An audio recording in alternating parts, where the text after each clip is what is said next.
What's going on, guys? This is Rob, and we are back with another installment of our Beyond Omega Level series, where we break down the most powerful characters in comics. Also, we're focusing on Mandrake, obviously, from the title. Here's a question I have for you guys. Next week, I'm thinking about, because, we've been going in for, a long time. Even just taking a week off for going to New York and doing street photography, even then, that's kind of not necessarily the full-on break that I need. One of the things that I'm thinking about doing is just taking next week and just covering a singular story. And I'm debating on doing something like Batman Hush, because it's technically a 12-part series, and just do 2 episodes a day for the whole week. And that way, it's a simple, no muss, no fuss kind of thing. Let me know what you guys think about that, because I kind of like the idea. But in any event, the Mandrake, of course, was the Dark Monitor. Now, I wasn't really able to find the exact moment where this character was requested, but I know he has been requested several times, and now I'm finally giving in and basically covering some more Grant Morrison nonsense. Now, because this is Grant Morrison, even though this character has only appeared in a handful of issues, explaining him is probably going to be a little difficult because his backstory is a bit convoluted,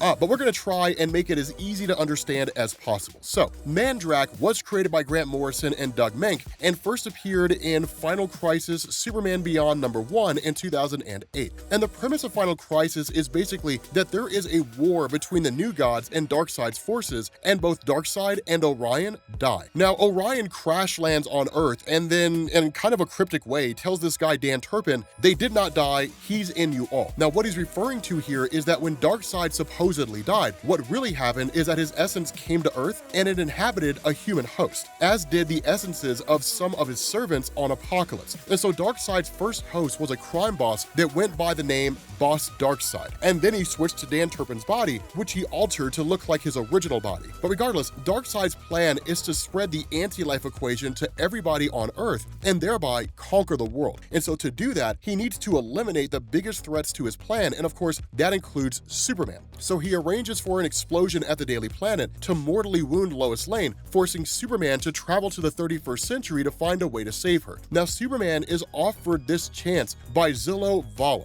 a member of a cosmic race known as the Monitors, who are basically in charge of maintaining order throughout the DC multiverse. Obviously, they failed. And so she tells Superman that Lois can be healed by a substance known as the Bleed, which she describes as the material between the 52 universes of the multiverse, a drop of which is capable of either healing or annihilation, but which only Monitors can touch. And so Superman goes with her, of course, and he finds himself on a ship with different versions of Superman from across the multiverse. There's Ultraman, the evil Superman from Earth 3, Overman, a Superman from a reality where the Germans won World War II, a quantum Superman from a universe where the laws of physics are different, and for some reason, a version of Shazam. Now, the ship makes its way beyond the multiverse to a place called Limbo, where they learn of the threat that they've been recruited to fight by reading a book made up of every possible book. Now, the book reveals that in the beginning, there was only one entity known as the Overmonitor, and the Overmonitor finds a flaw within itself, and the Overmonitor sends a probe to see what lies within the flaw, and discovers chaos in the forms of the heroes, villains, lives, deaths, and stories. Now, here is where I should probably point out that the entire purpose of the Superman Beyond tie-in story to Final Crisis is to allow Grant Morrison to offer a meta commentary on the power of stories, because that's the kind of thing he likes to do. But regardless, the Overmonitor decides that it has no answer for the destruction that stories would cause, because stories were a completely foreign concept to it. And so the Overmonitor's probe withdraws, and the flaw is sealed by divine metals that just so happen to take the shape of Superman, which basically seals off the multiverse where stories and narratives are allowed to spread. I told you this was going to be kind of weird and a little bit complicated, but the Monitors just spend years looking at this giant metal Superman, wondering, is it here to protect us or to harm us? Until the first offspring of the original Monitor, a guy known as Dax Novu, decided to explore the Bleed and the flaw. Now, Dax Novu becomes a sort of folk hero because it's believed that he gave his life to bring the Monitor's knowledge of the Bleed's power and to lock away an entity known as Mandrake, who's called the Prime Eater of Life. Now, of course, just as the Supermen learn about all this, a blast of energy comes out of the book, and they go back to the ship, and Zillow Vala informs the group that Mandrake, the Dark Monitor, has risen, and that he has found them, and that all is lost. Now, Ultraman, the evil Superman from Earth 3, then reveals that he he has read the last page of the Infinite Book, and that Mandrakk is building a bridge from the void to the multiverse, and that his plan is to kill everybody within the multiverse. Now, Mandrakk's forces invade Limbo, and Superman and Ultraman argue over whether they should side with Mandrakk or fight him, and they eventually realize they both need aspects of Superman to power the big metal Superman that's supposed to be protecting the multiverse. So,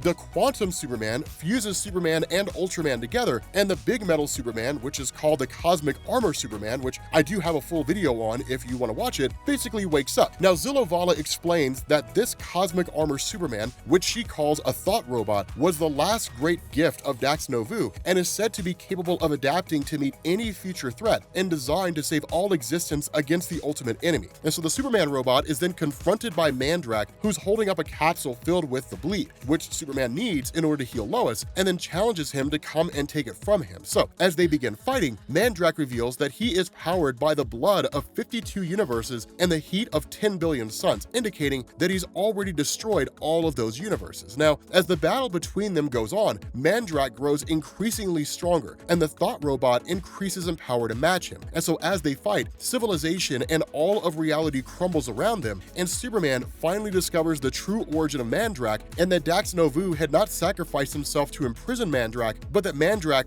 was Dax Novu himself. Of course, Superman seemingly defeats Mandrakk, but the battle does enough damage to the thought robot that is ultimately destroyed. So that's the origin of Mandrakk. Like I said, pretty convoluted, but let's get into his powers. So Mandrakk is the most powerful of all the monitors, and after becoming addicted to the bleed, he essentially becomes a vampire that has a constant thirst for the bleed. Now, like we said earlier, he produces energy beams that have the heat of 10 billion suns, and he also has the ability to fly. He's telepathic and can grow in power as needed to fight any enemy, as we saw with his battle with the thought robot. Mandrakk can not only alter reality, but can also go beyond that and eliminate complete narratives from existence. But not only can he erase someone from existence, like any reality warper basically could, he could make it so entire realities had never existed in the first place. So for those of you guys coming from Marvel Comics, he's basically a living ultimate nullifier. But to get an idea of how powerful Mandrakk is, we need only look at what happens when he returns at the end of Final Crisis. So after Darkseid is defeated, Mandrakk shows up to confront Superman and his minion Ultraman, who he turned into a vampire and is carrying the bodies of the Spectre and the Radiant. And the fact that he was able to defeat and feed on these two entities is absolutely insane. You probably know about the Spectre, who is the embodiment of God's vengeance in the DC universe, but you may not have heard of the Radiant, who's the embodiment of God's mercy. So they're basically two sides of the same coin and are both divine avatars that have an insane power level. And of course, Mandrakk is eventually defeated, but it takes the combined might of Superman from dozens of different universes, the Green Lantern Corps, the Zoo Crew, which has Captain Carrot. Captain Carrot! I love Captain Carrot. Captain Carrot's a super bunny.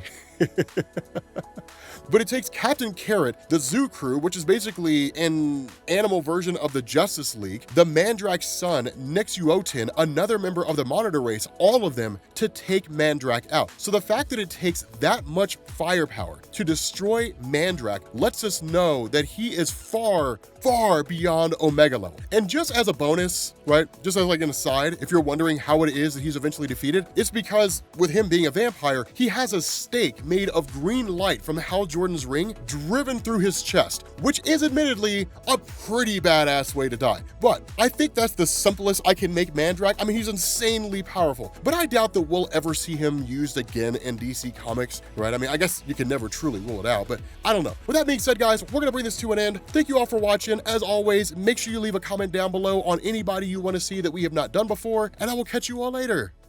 Peace.